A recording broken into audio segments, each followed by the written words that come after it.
শুভ সকাল বন্ধুরা, স্বর্ণ সীমানাতে তোমাদের আরও একবার স্বাগত।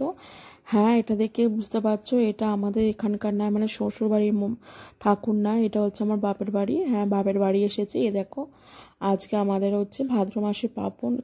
কাদের কাদের আছে জানিও। কি সুন্দর মাকে লাগছে না? আর বাপের বাড়ি তো এসেছি, মানে কোনো কাজকর্ম কিছুই নাই।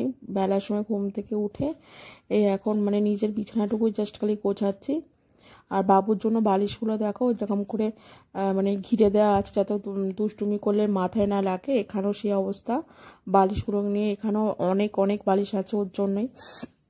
চারদিক থেকে হয়ে গেছে। হ্যাঁ, আমার একটুখানি সর্দি মতো করেছে। দেখো এগুলো কাজগুলো করে নিচ্ছি। কাদের কাদের পার্বণ আছে জানিও।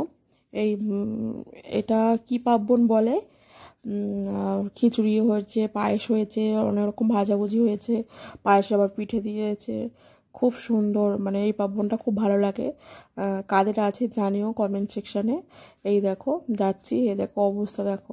হ্যাঁ, বাবু সমস্ত কিছু এগুলো টেনে টেনে এনে ফেলে দিয়েছে। দেখো মাকে দেখো, পুজো হয়ে গেছে, কি সুন্দর লাগছে। জবা ফুলের মালা পরে কি সুন্দর লাগছে দেখো। আর প্রচুর বৃষ্টি এখানে, সকাল দিকটা একটু বৃষ্টি কম ছিল, আর মুষলধারে বৃষ্টি। দেখো মাকে কি সুন্দর লাগছে।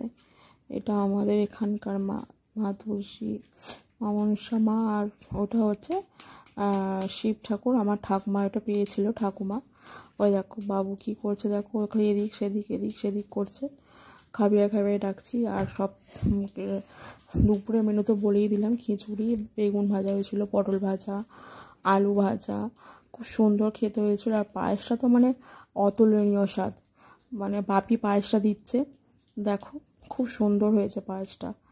আর প্লিজ আমার ভিডিওটা ভালো লাগলে লাইক করো, সাবস্ক্রাইব করো আর শেয়ার করো। প্লিজ এই বড় ছোট পরিবারটাকে আরও অনেক বড় করে তোলো। প্লিজ সাপোর্ট করো, পাশে থেকো। আজকের মতো এখনকার মতো টাটা।